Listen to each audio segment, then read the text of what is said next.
ఈ పరలోకపు తండ్రి ఈ రోజు రాత్రి నీతో మాట్లాడుతున్నాడు. I am your father. నేనే నీ తండ్రిని.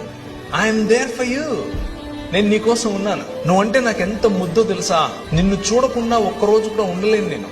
నువ్వు మాట్లాడుతుంటే నాకు అదేదో వైలెన్స్ భాషనట్లు ఉంటది. That's how your God feels about you. నీ పట్ల నీ తండ్రికి ఉండేటటువంటి హృదయం ఇది. ఎంతగా నిన్ను ప్రేమిస్తాడంటే నీ తండ్రి నీ కోసం చచ్చిపోయేంతగా చెబుతారు ఈ లోకంలో ఉన్న తండ్రులు. కానీ మా నాన్న చేసి చూపించాడు. వచ్చి మనందరినీ మళ్ళీ ఒక్క కుటుంబంగా చేయటం కోసం తన శరీరాన్ని విరిచాడు. రూపాంతరము చెందించటం కోసం రూపురేఖలు లేకుండా పోయాడు. ఆయన తన శరీరాన్ని నాటాడు. ఒక విత్తనము వలె విరిగాడు.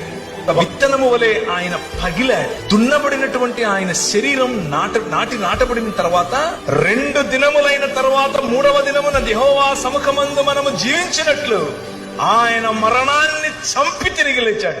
That is your father.